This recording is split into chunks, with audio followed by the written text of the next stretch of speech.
ఆ కథ చెప్పకుండా I'm not going to leave this. Hi Maha, hi అండి, ఐఎమ్ ధీరజ్ ఫ్రమ్ ఎంలైన్ news. Nice to meet you. So ఒక ఫిల్మ్ మేకర్గా చెప్పండి, రాతను ఎక్కువ ఎంజాయ్ చేస్తారు, తీతను ఎక్కువ ఎంజాయ్ చేస్తారు? నాకు రెండు ఇష్టం అండి. ఓకే. అంటే నాకు సినిమాలో ఉండటం ఇష్టం, అది ఏదైనా ఓకే. రాయడం తీయడం ఏంటంటే మెయిన్ ఉంటాయి కదా కాలేజ్లో మెయిన్ సబ్జెక్ట్స్ తర్వాత Non-readable మైనర్స్ language. అని చెప్పేసి, సో అట్లా యాక్టింగ్ ఇవన్నీ మైనర్స్ అనుకోవచ్చు. అయితే నాకు I just love to be in the process of film making. Writing and direction రెండు కూడా సేమ్ లెవెల్లో ఎంజాయ్ చేస్తా, కాకపోతే 2 different people these guys are. నాకు రాస్తున్నప్పుడు I'm different person. I will be myself రాస్తున్నప్పుడు. తీస్తున్నప్పుడు కాకపోతే తీస్తున్నప్పుడు మాత్రం I have to become another person to make sure everything goes well and happens in how it's suppose to happen. Okay. ఎందుకంటే ఒక రైటర్గా రాసుకునే సన్నివేశాల మీద, సీక్వెన్సెస్ మీద చాలా ప్రేమ ఉంటుంది. ఎంతో ఇష్టపడి ఇన్స్పైర్ అయ్యి చూసి కొన్ని, లేదంటే మనం అనుభూతి చెందినవి ఇవన్నీ కలిసి రాస్తాం. తీసేటప్పుడు ఏంటంటే అరే ఇది కరెక్ట్ వర్కౌట్ అవ్వట్లేదు కదా, ఈ సీక్వెన్స్ ఇక్కడున్న దానికి సెట్ అవ్వట్లేదు కదా, సింక్ అవ్వట్లేదు కదా అని ఒక thought process, different thought process. So ఈ రైటర్కి అండ్ డైరెక్టర్కి మధ్యలో ఉండే ఏదైతే ఫ్రిక్షన్ ఉందో, అందులోంచి మీరు రాసుకున్న కంప్లీట్గా, మీరు ఏదైతే రాసుకున్నారో దాన్ని కంప్లీట్గా దానికి ఒక ఫుల్ఫిల్మెంట్ వస్తుందా? అంటే నేను మోస్ట్ ఆఫ్ ద టైమ్స్ ఏం చేస్తానంటే, రాస్తున్నప్పుడు ఏ ఉద్దేశంతో రాస్తున్నాను, ఇది ఎందుకు ఈ కథ చెప్పాలని చెప్పి ఉద్దేశము, తీస్తున్నప్పుడు కూడా మోస్ట్ ఆఫ్ ద టైం ప్రతి షార్ట్ తీస్తున్నప్పుడు కూడా ఆ ఉద్దేశం మారదు. దానికి సంబంధించిన పరిస్థితులు మారుతాయి. ఫర్ ఎగ్జాంపుల్ కేర్ ఆఫ్ కంచపాలి ఇంత డబ్బుల్లో తీసాం, చెప్పాల్సింది సేమ్ కానీ ఇంత డబ్బుల్లో చెప్పాలి. ఇప్పుడు దాని రెస్పాన్సిబిలిటీ ఇంత. ఇప్పుడు ఈ సినిమా ఇంత డబ్బుల్లో తీస్తున్నాం, చెప్పాల్సిన మ్యాటర్ సేమ్ కానీ ఇంత డబ్బులకి న్యాయం చేయాలి. నెంబర్ 1 తీసేటప్పుడు విజువల్లీ కావచ్చు, ఈ డబ్బు అంతా తెర మీద కనపడాలి. నెంబర్ 1. నెంబర్ 2, మనం నమ్మి అంత డబ్బు పెట్టినప్పుడు వాళ్ళకి లాభాలు రావాలి, మనకి ఇంకో సినిమా రావాలి, ఇవన్నీ కూడా. సో ఇట్స్ అబౌట్ ఉద్దేశం మారదు, చెప్తున్నది మారదు, ఆ చెప్పే విధానం మారుతుంది అంతే. ఓకే. అంటే మీరు ఇందాక చెప్పిన దాంట్లో ఆ డబ్బు అనేది తెర మీద కనబడాలని చెప్పన్నారు కదా, అది మీ కైండ్ ఆఫ్ ఒక ఫిల్మ్ మేకింగ్ యాటిట్యూడ్కి అది కాంట్రాడిక్టరీ స్టేట్మెంట్ ఏమో అనిపించింది నాకు. అయ్యో ఎందుకు, నేను కంచిపాలలో పెట్టిన డబ్బు అంతా తెర మీద కనబడింది. ఓకే. యాక్చువల్లీ చెప్పాలంటే సురేష్ బాబు గారు ఒకరోజు ఒక ఎక్స్పెరిమెంటల్ క్వశ్చన్ అడిగారు. చాలామంది ఇండస్ట్రీ వాళ్ళు ఉన్నారు, ఇండస్ట్రీ ఒక స్క్రీనింగ్లో, ఒక ప్రీమియర్లో ఈ సినిమా ఎంత ఉంటుంది అని అన్నారు. కేర్ ఆఫ్ కంచిపాలు అంటే వాళ్ళు యాక్చువల్లీ 4-5 రెట్లు ఎక్కువ చెప్పారు మేము పెట్టిన దానికన్నా.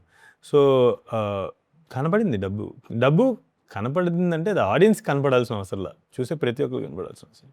ఈ బిజినెస్లో ఉన్న వాళ్ళకి కనిపిస్తుంది ఇది పెట్టిన డబ్బు వీడు దుర్వినియోగపరచలేదు, రూపాయికి రూపాయి తెర మీద దాని వాల్యూ యాడ్ చేశాడు అనేది అది ఈ బిజినెస్లో ఉన్న వాళ్ళకి తెలిస్తే సరిపోతుంది, ఆడియన్స్కి తెలియాల్సిన అవసరం. ఆడియన్స్కి అసలు ఏం తెలియకూడదు, అసలు ఇది వెంకటేష్ మహా సినిమా అని కూడా తెలియకూడదు ఆడియన్స్కి, ఆ కథ తెలియాలి. That is the most important thing. True. అదే మీరు సడన్గా అనేటప్పటికి ఏంటి ఈయన కైండ్ ఆఫ్ వర్డ్ కాదు కదా. For some reason I feel like I'm so stereotyped and I'm so much more than what everyone knows. I mean, in terms of filmmaking, I'm saying I'm so much more than Kanchapalem అనేది ఎందుకు తీసామంటే, చాలామంది అది కూడా ఒక reason కావచ్చు. ఈ కథ చెప్తున్నప్పుడు అది కూడా ఒక రీజన్ కావచ్చు. కంచపాలెం అని తీసిన కథ తీసి ఈ కథ తీయటం ఎలా కుదురుతుంది అనే ఒక క్వశ్చన్ చాలామందికి ఉండొచ్చు. కానీ I'm so much more than what everyone knows. Because Kancharapalem నేను ఎందుకు తీసానండి, ఆ టైంలో రోజుకి డిజిటలైజేషన్ స్టార్ట్ అయిన తర్వాత competition is a lot. There is a hell lot of competition in film making, right?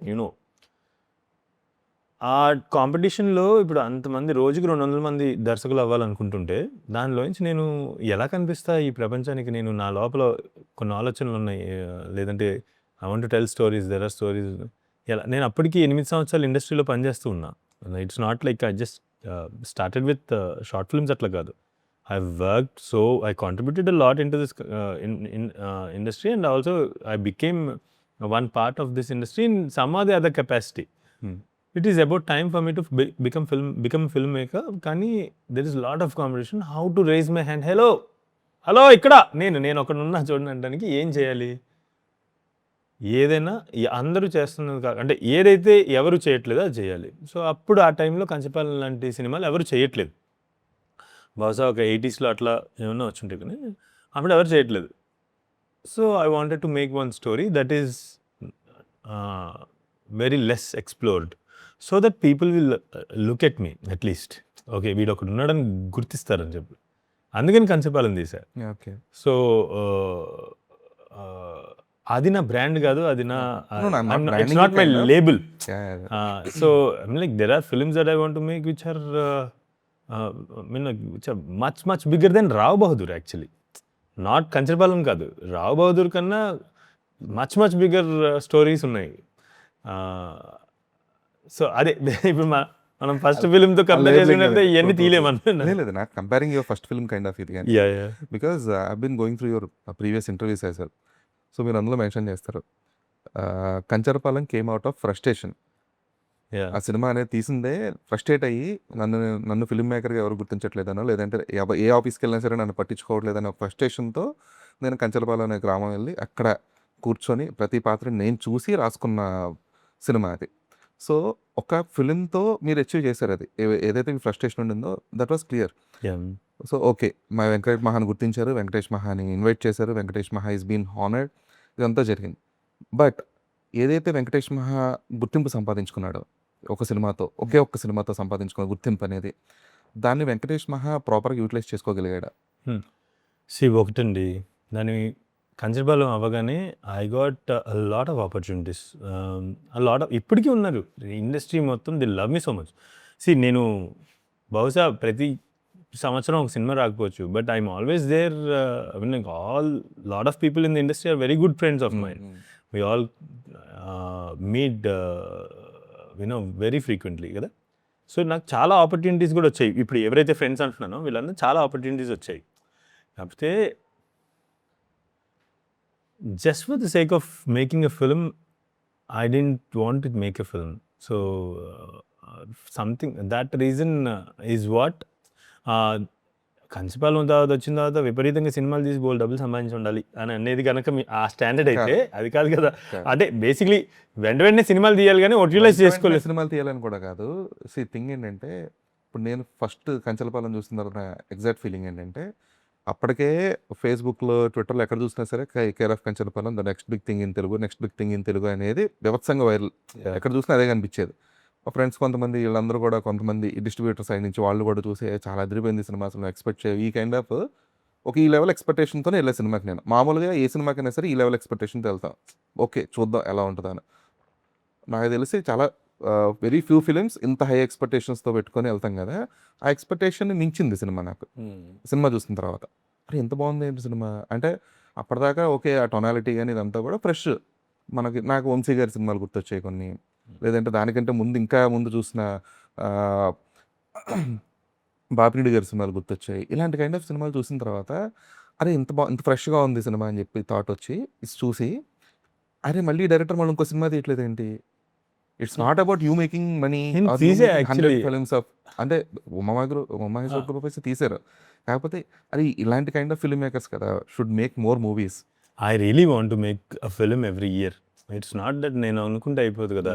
So Umamaheshwara group అని రీమేక్ తీయడానికి కారణం ఏంటి చెప్తాను. దేవర్ ఒరిజినల్ స్టోరీస్. నేను నెక్స్ట్ ఇప్పుడు కనుక తీసుకుంటూ మొదలు పెడితే నెక్స్ట్ 20 సంవత్సరాలు నేను రిటైర్ అయిపోయేంత వరకు కూడా ఒక్కరోజు కూడా ఖాళీగా లేనంత పని ఉంది నాకు. అన్ని సినిమాలు ఉన్నాయి, ఓకే, అన్ని కథలు ఉన్నాయి తీయాల్సినవి.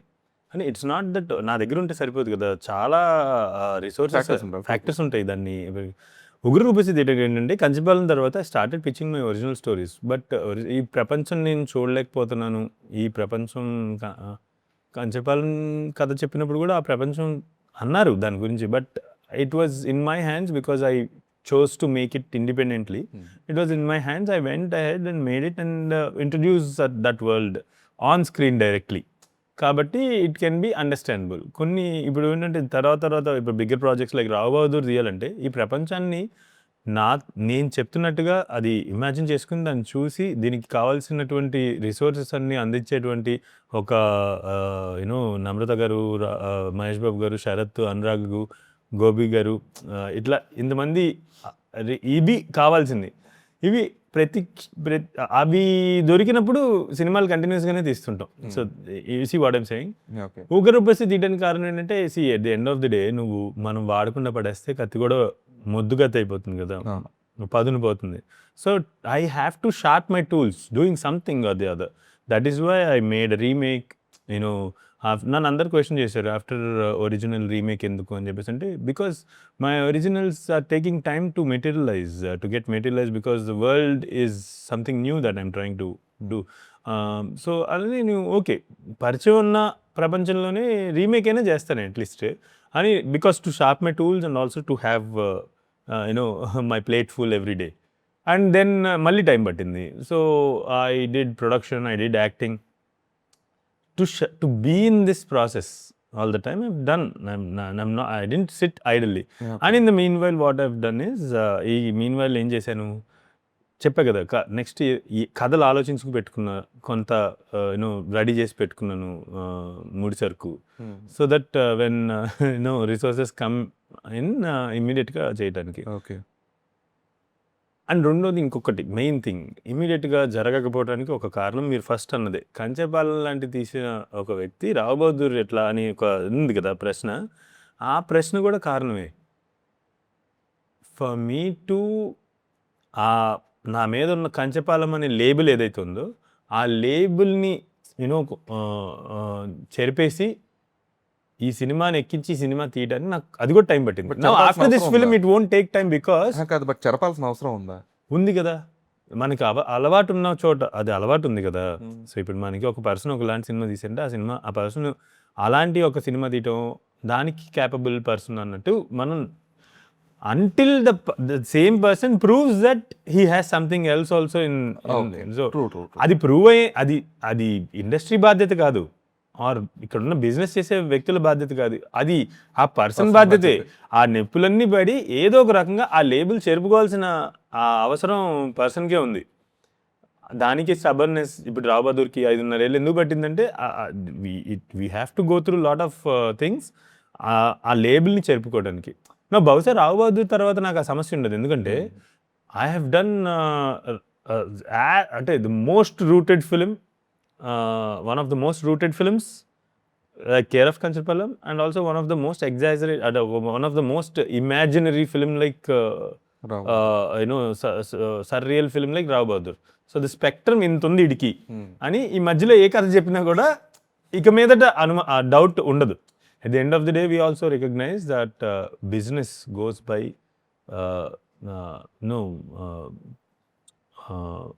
ఒక సర్టెన్ నోషన్ ఉంటుంది బిజినెస్ ఇది బిజినెస్ చేస్తున్నాం కదా సినిమాతో, వాళ్ళ ఆలోచన కూడా లేట్లీ అర్థం చేసుకున్నాను నేను. అది ఏదో ఒక రకంగా కింద మీద పడి ఆ లేబుల్ని చెరుపుకున్న రోజున you will be understood totally. It is your responsibility. మనం కంఫర్టబుల్గా ఉంది కదా కేర్ ఆఫ్ కంచెపాలెంలోకి ఇంకోటి ఎక్కించేద్దాం, లేదంటే అదే స్పేస్లో దాన్ని స్పిన్ ఆఫ్ చేద్దాము అని కాదు, లేదంటే కంఫర్టబుల్ స్పేస్ నుంచి బయటకు వస్తే తప్ప మన మీద ఉన్న labels చెరిగిపోవు.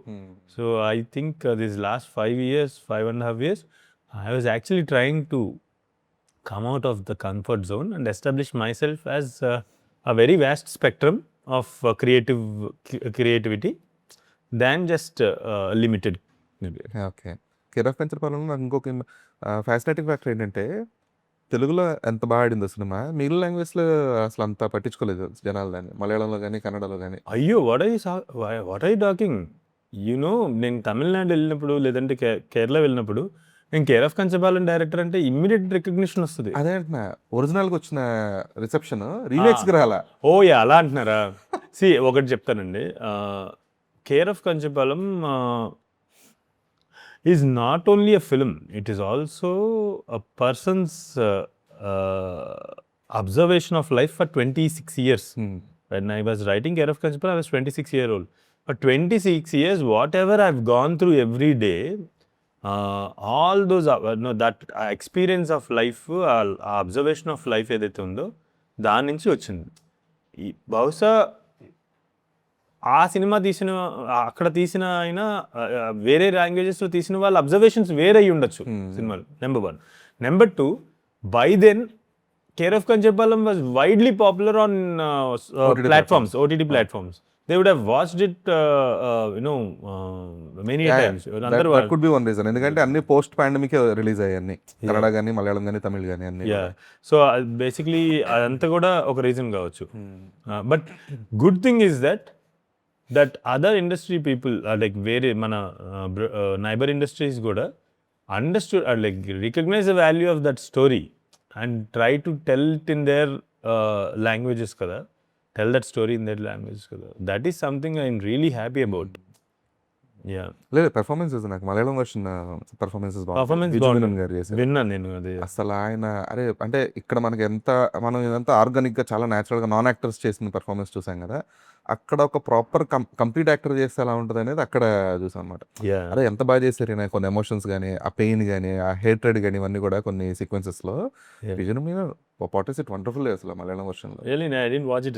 I'll definitely watch it. Actually, Deepa Thomas was telling me Kancharapalem remake Biju Menon చాలా బాగా చేశారు. బిజు మీనన్ తర్వాత ఆమె పేరు నిఖిత, యాక్ట్రెస్ పేరు ఒక ఆమె ఉన్నారు, మనకు కూడా బాగా పరిచయస్తురాలే ఆమె. ఐ థింక్ ఆమె కూడా చాలా బాగా చేశారని చెప్పి నిఖితా రామన్ అనుకుంటాను, విమల్. సో ఆమె కూడా పర్ఫార్మెన్స్ చాలా బాగా చేశారని చెప్పేసి విన్నాను. I watch it one day. And also నాకు Tamil was close to care of Kadhal was close to Kancharapalem because I tell you what happened with care of Kadhal. దాని డైరెక్టర్ హేమాంబర్ జాస్తి గారు, he's a very well known very big co director ఆయన. చాలా మహేష్ బాబు గారి సినిమాలకి and also Mani Ratnam గారి కో డైరెక్టర్గా చేశారు ఆయన. సో ఆయన ఫస్ట్ డైరెక్టోరియల్ అది. You know what seniors do, like really loved it when he called me one day. సరదాగా అప్రిషియేట్ చేయడానికి పిలిచారు, వెళ్ళి కలిశాను, కూర్చున్నాను. ఆయన సినిమా గురించి చాలా వివరాలు అడుగుతున్నారు. ఇది ఎందుకు, అది ఎందుకు సార్, ఇది దీనికోసం సార్, ఈ ఆలోచన ఇక్కడి నుంచి వచ్చింది సార్, దీని బ్యాక్ స్టోరీ, ఈ ఆలోచనకి బ్యాక్ స్టోరీ నా లైఫ్లో జరిగింది ఇది సార్ అని ఇట్లా చాలా చెప్తుండే అనమాట. సో హేమాంబర్ సార్ విన్నర్ లాస్ట్లో థ్యాంక్ యూ మహా, చాలా ఇన్ఫర్మేషన్ ఇచ్చావు. సో ఇదంతా ఎందుకు అడిగానంటే, నేను I'm remaking care of Kancharapalem in Tamil, care of Kadhal అని అప్పుడు చెప్పారనమాట. And it was close because ఎంత కాదన్నా ఆయన డైరెక్ట్ చేసినప్పుడు ఆయన కూడా యాడ్ అవుతారు కదా సినిమాలోకి. ఆయన ఆలోచనలు, ఆయన అబ్జర్వ్ చేసిన లైఫ్ అంతా కూడా డెఫినెట్లీ ఇంపాక్ట్ చేస్తుంది. ఆయన ఫిలిం అది, కానీ it was close to the mother thought because he spent a lot of time with me, a lot of time. He understood you. He understood why I made that film, what made me write few scenes, few emotions. Yeah. Okay. And me sequences అంటే మీరు తీసినే 2 సినిమాలు అయినప్పటికీ కూడా ఆగండి ఒక నిమిషం, నా filmography చాలా డిస్కస్ చేయాల్సింది ఉంది. నేను మధ్యలో వేరే కూడా ఒక చేసాము, కానీ నేను ఫీచర్ ఫిల్మ్స్ 2, ఇంకా మోడల్ ఆఫ్ హైదరాబాద్లో ఒక ఎపిసోడ్ డైరెక్ట్ చేశాను. బట్ మీరు మరీ 2 సినిమాలు తీసారంటే మీద చేసిన జాబ్స్ అన్ని ఆ పనంతా కూడా ఫీచర్ ఫిల్మ్స్ లో. సో తీసుకున్నప్పుడు మీ అంటే నేను what I wanted to say is ఒక కైండ్ ఆఫ్ అగ్రెషన్ కనిపిస్తుంది మహా మీ ఫిలిమ్స్లో, ఆ క్యారెక్టర్స్లో స్పెసిఫిక్గా. ఏది కూడా ఆ క్యారెక్టర్ అంటే ఇప్పుడు సలీమాతో ఎపిసోడ్ తీసుకుంటే కూడా మోహన్ భగత్ పోర్ట్రే చేసిన క్యారెక్టర్లో ఒక ప్రాపర్ అగ్రెషన్ కనిపిస్తుంది. అది ఎలా ఉంటుందంటే అది అన్ఫిల్టర్డ్ అగ్రెషన్, ఆ క్యారెక్టర్ త్రూ వచ్చేది. అదే అగ్రెషన్ మళ్ళీ పెద్ద ఆయన క్యారెక్టర్లో కూడా కనిపిస్తుంది. ద గై హూ ప్లేడ్ క్లైమాక్స్లో ఏదైతే రివీల్ చేసే ఎపిసోడ్లో అక్కడ అగ్రెషన్ ఉంటుంది, కానీ అక్కడ మోర్ ఆఫ్ ఏంటంటే ఇంతకు మించి మనం చేయలేమన్నా, this is the maximum I can project my aggression అనే కైండ్ ఆఫ్ ఒక బ్యాలెన్స్డ్, ఒక సెటిల్ డౌన్ అగ్రెషన్ లాగా ఉంటాయన్నమాట. సో ఈ టోన్ డౌన్ చేయడం కానీ లేదంటే ఈ అగ్రెషన్ త్రూ యువర్ క్యారెక్టర్స్ అనేది కానీ how do you right those? మీరు అగ్రెషన్ అంటున్నారు, నేనేమంటానంటే బీయింగ్ నైవ్ అండ్ ఇన్నోసెంట్ అంట. My audience when ever audience meet me, what they say is not నా సినిమాలో అగ్రెసివ్ క్యారెక్టర్స్ ఉంటారని అనరు.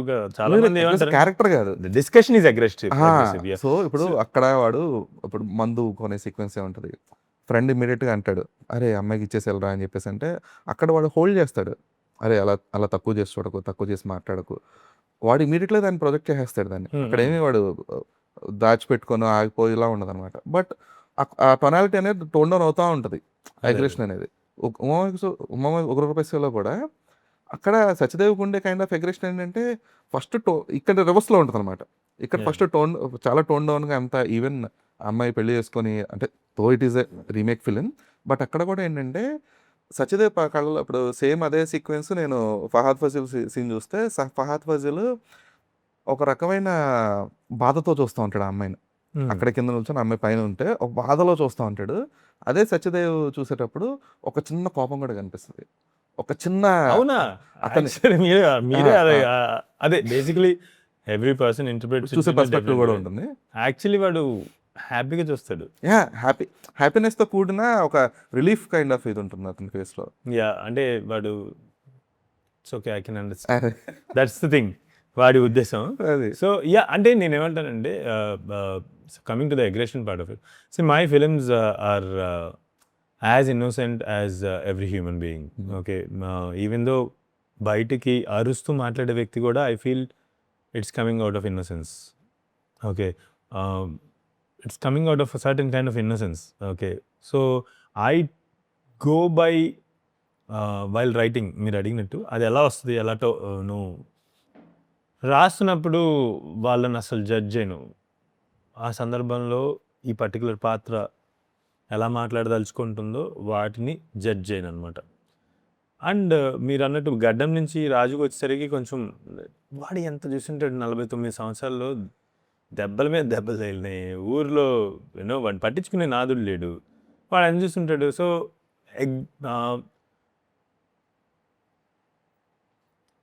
సో వాడు అలా టోన్ డౌన్ అవ్వకపోతే వాడి ఎగ్జిస్టెన్స్ వాడి ఎగ్జిస్ట్ అవ్వలేడు అని వాడికి తెలుసు. కొంత నిస్సహాయత నుంచి రావచ్చు, వాడి అగ్రెషన్ టోన్ డౌన్ అవ్వకపోతే వాడు ఎగ్జిస్ట్ అవ్వలేడు ఆ ఊర్లో. లైక్ నేను ఎప్పుడు ఇట్లా జోసెఫ్ గాడ్ లాగా అందరితోనూ తగులు పెట్టుకుంటా అని చెప్పేసి అంటూ ఉండలేదు కదా. సో అట్లాగా I go by the character and it's that character situation in the limited world of the film. ఆ ఫిల్మ్ వరల్డ్లో ఆ క్యారెక్టర్ ఆ సిచ్యువేషన్లో వాడు ఏం మాట్లాడాలనుకుంటున్నాడు అన్న దాన్ని నేను జడ్జ్ చేయను. సో దానివల్ల ఐ థింక్ క్యారెక్టర్స్లో అది కనిపిస్తుంది. We're all doing everything out of innocence because అంటే మనం ప్రైమ్ అయిన పరిస్థితులు ఏవైతే ఉంటాయో ఆ పరిస్థితుల వల్ల మనం అట్లా చేస్తాం. So at the end of the day our behaviours and everything, even నాకు ఒక్కోసారి ఎవరైనా రోడ్డు మీద గొడవ పడుతున్నా కూడా that is innocence that who don't know that a godava will affect them in a very negative way or like a bad way. So that's the thing. But we can't judge them. We shouldn't judge them. Yeah. So just let us. అంటే నా meaning ఏంటంటే ఆ క్యారెక్టర్స్లో ఎంత innocence come అగ్రెసివ్గా ఉంటారో మీరు కూడా అంతే ఉంటారు. See, directors and storytellers, we are given this job not to అంటే ఆడియన్స్ అందరు మాకు ఈ జాబ్స్ ఎందుకు మమ్మల్ని అప్రూవ్ చేశారు ఈ జాబ్స్లో అంటే to tell something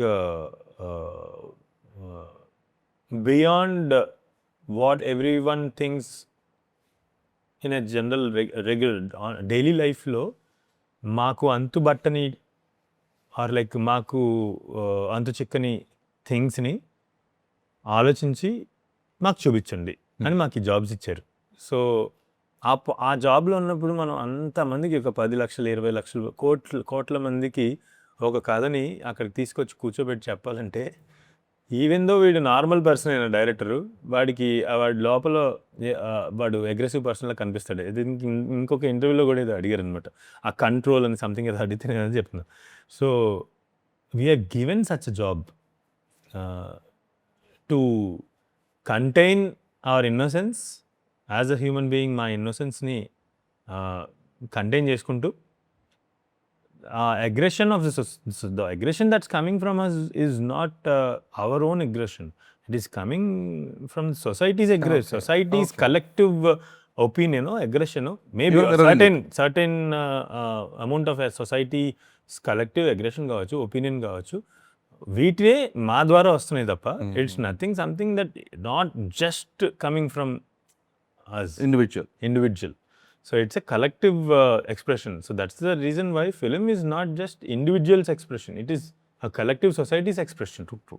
It is మాకు ఈ జాబ్ ఇచ్చారు. అరే మేము రోజువారీ జీవితాల్లో యూనో ఈ మెకానికల్ డైలీ లైఫ్లో పడిపోయి మేము కొన్ని ఆలోచించకపోవచ్చు. పర్టికులర్గా కూర్చుని మేము ఇప్పుడు దీని గురించి ఆలోచిస్తామని ఆలోచించకపోవచ్చు. మీరు సినిమాలు తీసి అప్పుడప్పుడు మాకు గుర్తు చేస్తున్నానని మాకు ఆ జాబ్లు ఇచ్చారు. ఆలోచింపజేయండి. మాకు ఆలోచింప చేయండి. మాకు మేము రోజు అంత ఎనర్జీ ఉండదు కాబట్టి ఆ 3 గంటల సేపు థియేటర్లో కూర్చున్నప్పుడు ఆ ఎనర్జీ మీకు ఇస్తాము. మాకు ఆ జాబ్స్ ఇచ్చారు basically.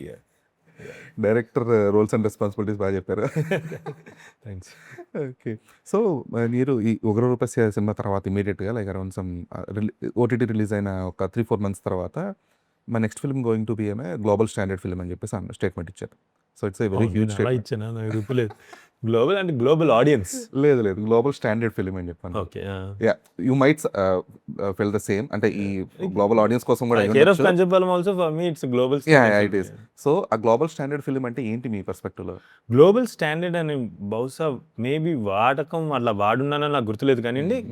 What I mean is it will appeal to all the audience in any corner, audience from all corners of the globe is my thing. It's culturally global. Okay. అనేది నా ఉద్దేశం. అది it is for Sumathi అని ఒక film అప్పుడు చేయాలనుకుని ఉండే.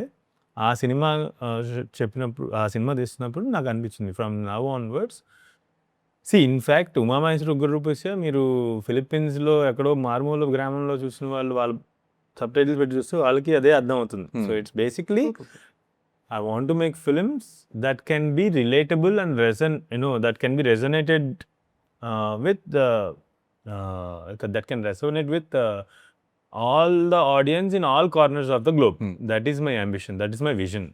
When I say global standard and global reach basically is. ఎంత time spend చేసి ఉండొచ్చు ఆ సుమతి మీరు? ఎంత టైమ్? couple of 6 months అట్లా స్పెండ్ చేస్తుండే. But yeah it is a difficult film to make at the end of the day. Like any other film like Kancharapalem was also difficult film to make. So Rao Bahadur is almost ఇంకొద్ది రోజులు కనుక పనిచేస్తుంటే మేము ఇట్లాగా మా లోపల జనరేట్ అయ్యే హీట్కి ఇట్లా మాయమైపోయేవాళ్ళం. అంత difficult film to make. Okay. Sumathi ఇది ఏంటంటే a lot of old characters ఉన్నాయి. కోవిడ్ డెల్టా వేవ్ స్టార్ట్ అయింది. So I couldn't put people especially old people age ఎక్కువ ఉన్న పీపుల్ని I don't want to put their lives at risk. So that's the thing. And also I had to like the story is set in New York, streets of New York. Okay. So New York was అంటే millions of people were dying అప్పుడు. So we couldn't take that risk. అందుకనే. ఓకే. So post Rao Bahadur chances ఉండొచ్చా? But ఆ కథ చెప్పకుండా I'm not going to leave this world. Okay. That is one. ఎందుకంటే this is very personal film. Sumathi is my mom's name. And that story ఆ సినిమాలో ప్రొటాగనిస్ట్కి సంబంధించిన క్వాలిటీస్ ఏవైతే ఉన్నాయో the traits of that protagonist are the traits of my mom. How she brought all of us up and how she after my father's demise నేను 10th classలో 10 years old ఉన్నప్పుడు మా father చనిపోయారు. what kind of qualities, traits of her brought us up అనేది is those traits I took those traits and applied to a mainstream protagonist character. Okay, so very personal. It's a very personal film and I will definitely one day tell that story before like చచ్చిపోయే లోపల ఆ cinema తీయకుండా చచ్చిపోను. అనేదాన్ని కొంచెం ఫిలాసఫీకి చెప్పా. Okay. లేదు thanks for the assurance. Yeah. ఎందుకంటే ఆ సినిమా ఎప్పటికైనా వస్తుందని చెప్పి క్లారిటీ వచ్చింది. సో మీరు ఇలాంటి ఇప్పుడు మీరు చెప్పున్నారు కదా, లైక్ మీ మదర్ నుంచి ఇన్స్పైర్ అయినవో లేదంటే మీరు చూసినది ఒక క్యారెక్టర్ ట్రైట్స్‌లో దాన్ని ఇన్పుట్స్‌లా వాడతారని చెప్పేసి. ఇప్పుడు 'రావ్ బహదూర్' అనే క్యారెక్టర్‌కి ఏంటండి అసలు మీ ఇన్స్పిరేషన్? బికాస్ ఇప్పటిదాకా రిలీజ్ అయిన కాంటెంట్ గాని, టీజర్స్ గాని, లైక్ పోస్టర్స్ గాని nothing is actual relatable as of now. అంటే డైలాగ్స్ అండ్ ఇప్పుడు సంవత్సరం క్రితం 4 నెలల్లో చనిపోతాడన్న వ్యక్తి ఇంకా చనిపోలేదనేది రిలేటబులే. It's humanly thing only. In a different world, in a new world we're trying to tell something that is audience can relate. And any అంటే మనుషులు అనేవాళ్ళు రిలేట్ అయ్యేటువంటి స్టోరీ అది. Just putting it in entertaining and fictitious world అది? Very fictitious world. It's magical realism, and basically magical realism is something that it looks very fantastical, కొంచెం magical fantastical elements in a real setup. Realistic గా ఉంటాయి, at the same time magical things, fantastical things happen. Okay. Okay. So ఎటువంటి ఒక దాంట్లో చెప్తున్నాం కానీ it is very relatable to audience. It is audience story at the end of the day. It's about audience also. So not audience అనే audience కాదు, మనుషులు. మనుషుల గురించే సినిమా, మనుషుల రిలేట్ అవ్వగటువంటి సినిమా. దీనికి రీజన్ అంటే రావ్ బహదూర్ అనే క్యారెక్టర్ ఎట్లా స్టార్ట్ అయిందంటే, దేర్ ఆర్ సమ్ ఒక చిన్న లైఫ్ ఇన్సిడెంట్, తర్వాత లైఫ్ అబ్జర్వేషన్స్, దెన్ నేను ఒక బేసిక్లీ ఈ అప్పుడు కోవిడ్ వచ్చినప్పుడు చాలా అన్రిజాల్వ్డ్ థింగ్స్ ఉన్నాయి హ్యూమానిటీలో. అన్రిజాల్వ్డ్ క్వశ్చన్స్, అన్రిజాల్వ్డ్ కాన్ఫ్లిక్ట్స్ ఉన్నాయి. ఇవన్నీ రిజాల్వ్ చేసుకోకుండానే అందరం చచ్చిపోతే యూనివర్స్ హిస్టరీలో వర్స్ట్ హిస్టరీ హ్యూమానిటీకి ఉంటుందనే ఫీలింగ్ వచ్చింది. సో అలాంటి ఒక దాని నుంచి అలాంటి థాట్స్ అన్నీ కలిపి రావ్ బహదూర్ అనేవాడు ఉద్భవించాడు అనమాట. ఓకే. ఓకే. అంటే ఇప్పటిదాకా రిలీజ్ చేసిన ప్రమోషనల్ కాంటెంట్లో ఒక ఇదిరా కథ, this is the theme of the story, లేదా this is the core point of the film అనేది రివీల్ చేయకపోవడానికి రీజన్ ఏంటి?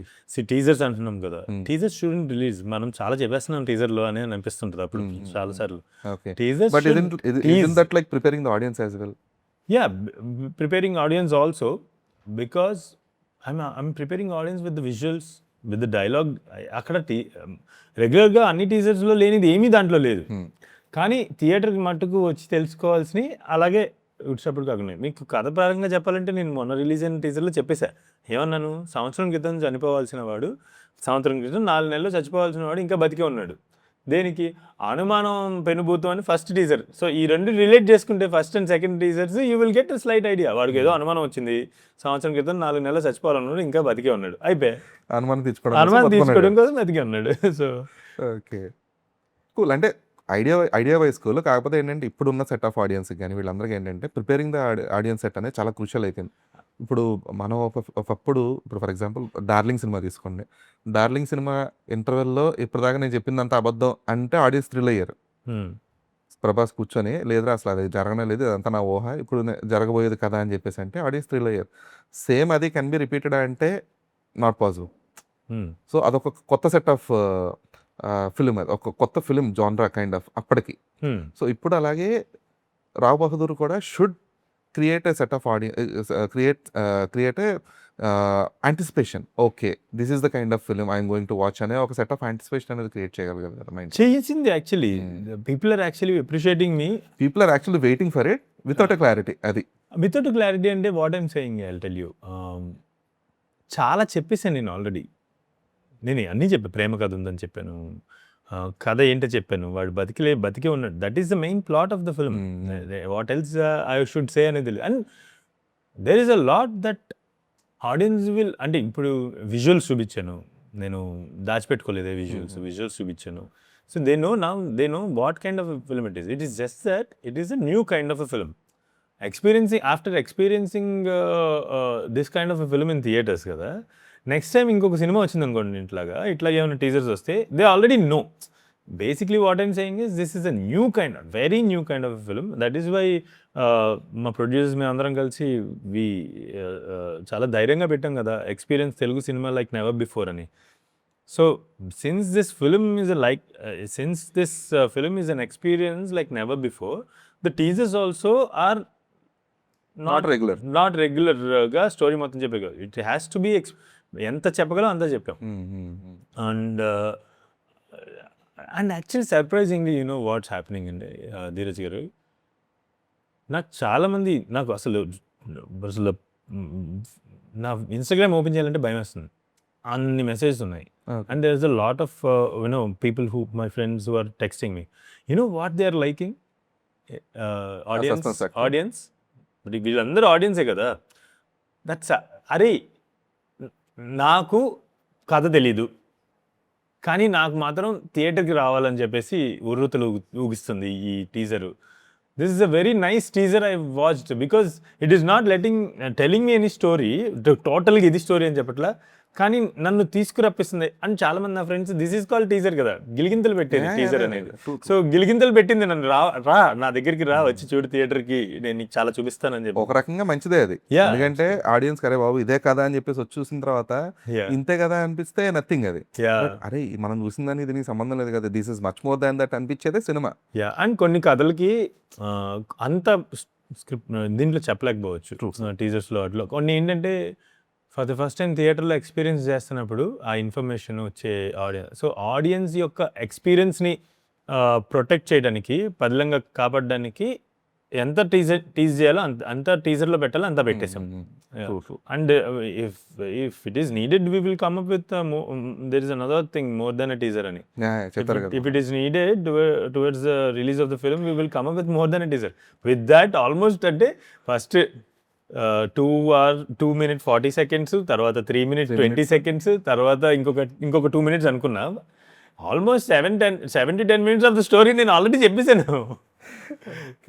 లేదు ఎందుకు రీసెంట్ గా సంగీతం దే హావెంట్ రిలీజ్డ్ ట్రైలర్, మహానటికి కూడా they haven't released. I am really amazed. సంగీతం ఎంత మంచి, వాళ్ళు ముందు నుంచి చెప్తున్నారు ఇది మ్యూజికల్, వాళ్ళు ఆల్రెడీ చెప్పారు సినిమాల్లో లాస్ట్ దాకా పాటలే ఉంటాయని సంగీతం గారు కూడా చెప్పారు. సినిమాలో మొదలయ్యి మొత్తం పాటలే ఉంటాయి. That is all you need to prime audience for, and the rest see the guts of 94-year-old legendary director. He created a new trend by not showing, I won't show you anything, this is the information, this is the film, మొత్తం పాటలు ఉంటాయి అని ఒక teaser release చేసినట్టున్నారు. And that teaser is more than enough for you to know about this film అనే ఆయన గట్స్తో రమ్మన్నారు audience. ఇప్పుడు వచ్చారు కదా audience, so it's just like it's also it work. అంటే ఈ ట్రైలర్ రిలీజ్ చేయకపోవడం అనేది ఒక కంప్లీట్ ఒక ఫక్త్ కమర్షియల్ సినిమాకి జరిగింది, ఒక కంప్లీట్ ఎక్స్పెరిమెంట్కి జరిగింది. ఇంతకుముందు వేదాలం అని చెప్పి ఒక film, they haven't released trailer, Ajith film, Ajith గారిది. అసలు ఒక టీజర్ రిలీజ్ చేశారు, సంథింగ్ ఒక మెంబర్స్ లెక్క పెడతా ఉంటాడు ఆయన, అంతే ఒక టీజర్ రిలీజ్ చేశారు, డైరెక్ట్ సినిమా రిలీజ్ చేశారు. అరే ట్రైలర్ రిలీజ్ చేయకుండా బిజినెస్ అయిపోవడం ఏంటి అనేది ఒక ట్రేడ్ టాక్ అప్పటికి.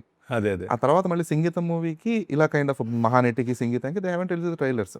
అరే మహానటికి ఎందుకు చేయలేదు, సావిత్రి గారి కథ అయిపోయింది కదా, తెలిసింది. Information what audience should know about the film, they already said it of. Savitri గారి బయోపిక్ అని ఒక టీజర్ అయిపోయింది కదా, దాంతో ఆడియన్స్కి ఏం చూడబోతున్నారు అనేది ఎక్స్పెక్టేషన్ సెట్ అయ్యింది. ఈ ఫిల్మ్ చూస్తానికి వచ్చే ఆడియన్స్కి టీజర్లో ఎక్స్పెక్టేషన్ సెట్ చేసాం. It's going to be surreal, it's going to be drama, it's going to be a surreal drama with lot of fun, dark humour ఉంది, you know lot of emotional scenes ఉన్నాయి, అంతా spread చేసేసాం. So నా I think audience know this film, అంటే understood this film, what they are going to get into theatres for అనేది వాళ్ళకి అర్థమైపోయింది ఈ టీజర్స్తో నాకు అనిపిస్తుంది. యాక్చువల్లీ మా ప్రొడ్యూసర్స్ చాలా బాగా వెళ్ళింది టీజరు. ఆ మూడోది అవసరమా లేదా అనే క్వశ్చన్ కూడా ఉంది ఇప్పుడు. సో జస్ట్ ఎంత ఆడియన్స్ అవసరం ఉందా లేదా అనేది ఒక పెద్ద ప్రశ్న అనమాట. అంటే అంత ఆడియన్స్ నుంచి రెస్పాన్స్ అలా ఉంది. ఓకే. అండ్ మీరు ప్రీవియస్ ఇంటర్వ్యూస్లో this is before care of Kancharlapalem, లేదు post care of Kanchar, but before the official release అనువాద సాహిత్యం గురించి మాట్లాడారు. మనకి ఎక్కువ అనువాద సాహిత్యం ఉంది, ఒరిజినల్ సాహిత్యం అనేదో లేదంటే ఇప్పుడు అనువాద రచనలు మనం చిన్నప్పుడు చదువుతూ వస్తూ ఉన్నాం అని చెప్పేసి. అంటే అనువాద సాహిత్యం అనేది మనం చూస్తూ వచ్చాం నిజమే. ఎందుకంటే నేను ఒక 9 తరాలను బుక్ ఉంటుంది, ఆ బుక్ చదివిన తర్వాత ఎంత అద్భుతంగా ఉంది బుక్ ఏంటని అనుకుంటే కట్ చేస్తే అది ఒక ట్రాన్స్లేటెడ్ నావల్ అది. సో ఈ కైండ్ ఆఫ్ ఎక్స్పీరియన్సెస్ ఉన్నాయి. అలాంటి రివిలేషన్స్ నాకు అయ్యా. తగిలాయి గట్టి. అలాంటి జల్లలు తగిలిందో ఓ అవునా అనుకున్నా. నేను మనం అసలు చాలా ఇలా మూవ్ అయిపోయి, బట్ అదేం తప్పు కాదు. దానేం కాకపోతే ఇప్పుడు ఆ నెంబర్ పెరిగింది కదా. ఇప్పుడు అనువాద సాహిత్యంతో పాటుగా ఇప్పుడు కొంచెం మనకి మన అస్తిత్వాన్ని అర్థం చేసుకున్న రచయితలు వీళ్ళందరూ వచ్చి డెఫినెట్లీ వీళ్ళు కొంచెం ఇప్పుడు లైఫ్ ఎక్స్పీరియన్సెస్ కానీ ఇవన్నీ కూడా బాగా ప్రొజెక్ట్ చేస్తున్నారు కదా. సో అవును. ఇప్పుడు ఏమన్నా పెరిగిందా మీరు అనుకుంటున్నారా? Yeah absolutely right now culturally Telugu people culturally we started taking a bigger leap culturally revolving అన్న నాకు అనిపిస్తుంది. నేను రీసెంట్గా ది అమౌంట్ ఆఫ్ జస్ట్ ఎందుకు ఈ ఇంటర్వ్యూ జరుగుతున్న బిగినింగ్లోనే ఒక పర్సన్ వచ్చి నేను ఒక పుస్తకం రాశానని నాకు Okay. ప్రజెంట్ చేసి వెళ్ళారు. Every time that's happening a lot these days and every time that happens I really feel culturally we're taking a bigger leap revolving so much. ఎందుకంటే గత 50 సంవత్సరాల్లో ఒరిజినల్ రైటర్స్ అనేవాళ్ళు కనుమరుగైపోయారు. అంటే వచ్చుండొచ్చు, చాలామంది రాసి ఉండొచ్చు, కానీ మన దాకా అనువాద సాహిత్యమే చేరుకుంది మన దాకా. So I think it's a very good sign. We're evolving as a culture okay. And also where literature evolves, experiments in literature happens there, the human beings it means that it is human beings are also ఆ particular సొసైటీలో human beings కూడా కల్చరల్గా evolve అవుతున్నారని నా ఉద్దేశం.